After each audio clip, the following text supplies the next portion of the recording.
वंदे मातरम संघाला गणपती भेट दिली, काय सांगायचं? बघा, भारतीय जनता पक्षाचे ठाणे शहराचे जिल्हाध्यक्ष संदीप लेले यांच्याकडे मी सातत्यानं 3 वर्ष होतो आणि अतिशय श्रद्धेनं आणि खऱ्या अर्थानं वरवरचं देवाचं प्रेम नाही आहे, अंतःकरणातलं प्रेम नुसतं आहे. त्यामुळे सगळे वातावरण निर्माण झाले आणि ते आशीर्वाद घेण्याकरता मी 3 वर्ष येतोय आणि त्याची फलं मिळायला लागलेली आहे. म्हणजे आता याला काय नवसाचा गणपती मी म्हणाला. नाईक साहेब, आत्ता नुकत्याच निवडणुका पार पडल्या आहेत आणि तुम्ही या जिल्ह्याचे पालकमंत्री राहिलेले आहात, त्यामुळे ठाणेकरांची अपेक्षा आहे की बाबा महापौर कोण होणार? हे बघा, बाब अशी आहे की एकेकाली मी स्पष्ट माझ्या भावना व्यक्त केल्या होत्या की ठाणे जिल्ह्यासह MMRD परिसरामध्ये महायुतीच्या सर्व कार्यकर्त्यांना, म्हणजे नेत्या लोकांची खासदारकी असते, नेत्या लोकांची आमदारकी असते, कार्यकर्त्याची महापालिका कार्यकर्त्याची, नगरपालिका कार्यकर्त्याची, तर एकदा त्यांना लढू द्या. लढल्यानंतर मग पुन्हा ज्याचे नगरसेवक जास्त त्याचा महापौर त्यांना सगळ्यांनी दुसऱ्या मित्रपक्षांनी पाठिंबा द्यायचा आणि त्या रेशोमध्ये दुसरी पदं वाटून घ्यायची, असं माझं मत होतं. आणि मी माननीय मुख्यमंत्री देवेंद्रजींना पण बोललो होतो, माननीय अध्यक्ष रवींद्र चव्हाणजींना बोललो होतो. त्यांनी हा पण म्हटलं नव्हतं आणि ना पण म्हटलं नव्हतं. आणि आम्ही अपेक्षा करत होतो की कार्यकर्त्यांना आपली करामत करण्यासाठी संधी मिळेल. काही ठिकाणी दुर्दैवानं ती संधी मिळाली नाही, काही ठिकाणी संधी परिस्थिती निर्माण झाली. नवी मुंबईमध्ये सुद्धा निगोशिएशन झाल्या. नवी मुंबईमध्ये मी शिवसेनेत होतो तेव्हा 5 वर्ष शिवसेनेचा कारभार झाला.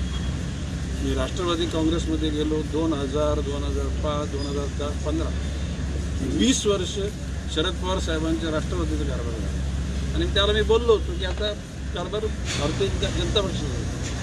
आता 111 पैकी त्यांनी 57 जागा मागितल्या. किती म्हणजे मोठे भाऊ ते झाले नाही म्हणजे 25 वर्ष या गणेश नाईकच्या नेतृत्वाखाली जो पक्ष गणेश नाईक स्वीकारला त्या पक्षाला यश मिळालं. त्यांना मोठं भावाची होण्याची इच्छा होती. मग आमच्या लोकांनी त्यांना सांगितलं आम्ही तुम्हाला 20 देऊ. किती ते मग 20, 21, 22 काय करता ते शेवटचा फॉर्म भरण्याचा दिवस आला. मग त्याने AB फॉर्म वाटले आमच्यावर पण वापरलं आणि चांगलं झालं. आता ठाण्यातल्या लोकांना ती करामत करता येणार आधी मला नाही माहिती. साहेब, नुकसान झालं का त्यामुळे ठाण्यातल्या लोकांचं? तेच म्हणणं आहे मी की सांगतो ना, ठाण्यामध्ये भारतीय जनता पक्षाच्या घोड्यांची लगाम खेचली गेली, कल्याणमध्ये सुद्धा लगाम खेचली गेली. आता ठीक आहे की अखिल भारतीय पक्ष भाजप आहे, पक्षाला जे अभिप्रेत आहे ते देशामध्ये, राज्यामध्ये आणि ते स्थानिक स्वराज्य संस्थांमध्ये व्हावं. आणि एकदा भारतीय जनता पक्ष शिस्तीचा पक्ष, एकदा आदेश आला का तो पाळला जातो, म्हणजे कोणाच्या मनात इच्छा असो वगैरे नसतो. आणि माझं तर म्हणणं आहे की या ठिकाणी ठाण्याला, कल्याणला, इव्हन उल्हासनगरला सुद्धा भारतीय जनता पक्षाच्या कार्यकर्त्यांची परवड द्या.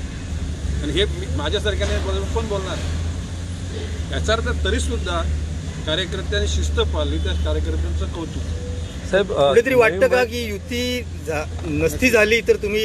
अरे मी तर बोललोच होतो ना, युती महायुती रूज नाही, सगळ्यांनी आपले आपले घोडे युद्धामध्ये आणावे आणि युद्ध संपल्यानंतर मग परत महायुतीचे सगळे, म्हणजे देवेंद्र फडणवीसांच्या नेतृत्वाखाली चालणारी भारतीय जनता पक्ष, एकनाथ शिंदेच्या नेतृत्वाखाली शिंदे सेना, अजित पवारांच्या नेतृत्वाखाली राष्ट्रवादी काँग्रेस, मग ज्याचे नगरसेवक जास्त त्याला संधी, त्याप्रमाणे मग दुसरी पद वाटता आली, असं माझं मत आहे, व्यक्तिगत मत. काय बोललो मी वारंवार बोललो, it's my on personal opinion, त्याचा पक्षाशी काही संबंध नाही. आता दुर्दैवानं किंवा सुदैवानं नाही झाली, ठीक आहे. आणि मला जाणवते की ठाण्यातला भारतीय जनता पक्षाचा कार्यकर्ता हा खुश नाही, कल्याणमधला कार्यकर्ता खुश नाही, उल्हासनगरला मध्ये कार्यकर्ता खुश नाही. नवीमुंबईच्या कार्यकर्त्यांना गॅरंटी होती की आम्ही युद्धात जिंकलो आणि तात हारलो, कधी असं होतच नाही. नाईक साहेब, तरी पण ठाण्यात भाजप तुम्ही म्हणता नाखुश आहेत कार्यकर्ते, पण असं नाही आहे. 28 जागा मिळवून 74% स्ट्राईक रेट मिळवलं आहे. त्यामुळे कुठेतरी 2.5 वर्षाचा महापौर पद मिळावं. नाही आता ते बघा माझं म्हणजे ते ज्याने कोणी मागणी करे त्याने करी, मला ते इंटरेस्ट नाही. बाब अशी की मोदीजींच्या ह्या 11 वर्षाच्या कालखंडामध्ये त्यांनी ज्या पद्धतीनं देशाच्या जनतेला एक संघ करायचा प्रयत्न केला. देवेंद्र फडणवीसांनी अतिशय त्यांच्यासाठी म्हणजे दगड धोंडे रस्त्यात टाकून सुद्धा अतिशय प्रतिकूल परिस्थितीत त्यांनी राज्याचा कारभार पुन्हा नीटनेटका करायचा प्रयत्न केलेला आहे. अशा परिस्थितीमध्ये कार्यकर्त्यांनी प्रयत्नाची पराकाष्ठा केली आणि भारतीय जनता पक्षाचे विचार जनतेला परत पोहोचले आणि म्हणून तो आपण म्हणतो 74% त्या ठिकाणी यश मिळालं.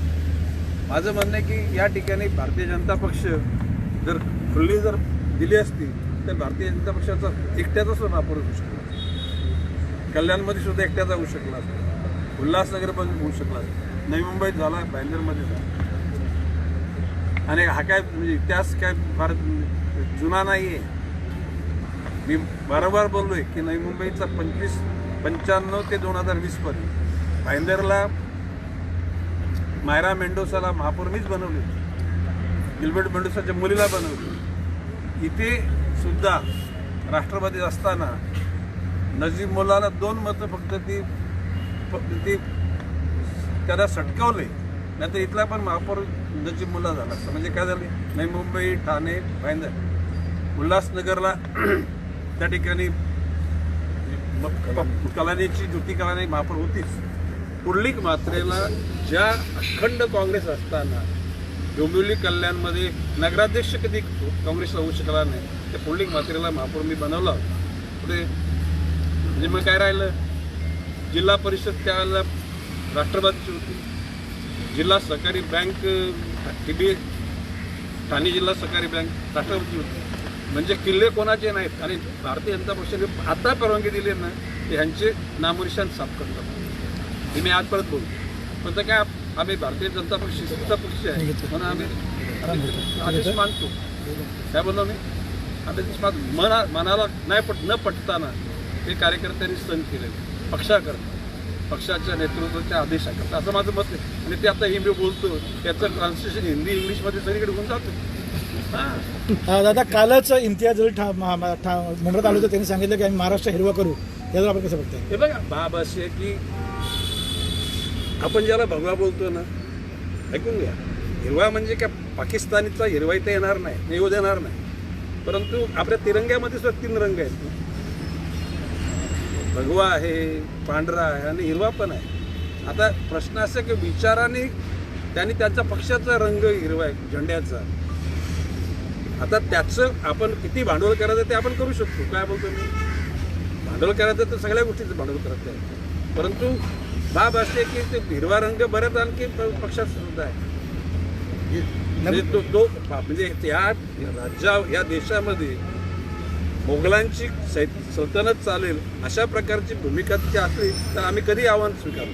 परंतु त्याच्या बोलण्यामध्ये किंवा ती कोणती त्यांची एक नगरसेविका तिच्या बोलण्यामध्ये अरे आपण बोलतो अरे भगवा मे करून टाकला, तर ती हा पक्षाच्या अनुषंगाने पॉलिटिकल, तर तिने बोलले का म्हणजे हारा बना दे. ऐकून घ्या, म्हणजे जर तुम्ही जर रोखून बघितलं तर खाजून खरूज करायचे म्हणजे तर कुठे खरूज करता नक लावू शकतो. नाही, पण ते इम्तियाज जलीलने एक प्रकारे गर्भित अशी धमकी दिल्यासारखी वाटतं. इम्तियाज जलील कायदेशीर त्याने केलेली भाषा तुम्ही चॅलेंज करू शकत नाही का चालू. की ज्या वेळेला तुम्ही समजा आम्ही भगव करू तर त्याने हिरवं बोलत तर ठीक आहे. पॉलिटिकली आमच्या विचारात जो आमचा म्हणजे हिरवा आहे आणि तिरंग्यामध्ये हिरवा आहेच का, त्या हिरव्याची नफरत आपण नाही करतो का. हा, तो जो मोगलांचा हिरवेपण आहे त्याचा आपण धिक्कार करतो आणि त्याचा मुकाबला तो. ओके, मला वाटतं मी जास्त बोललो.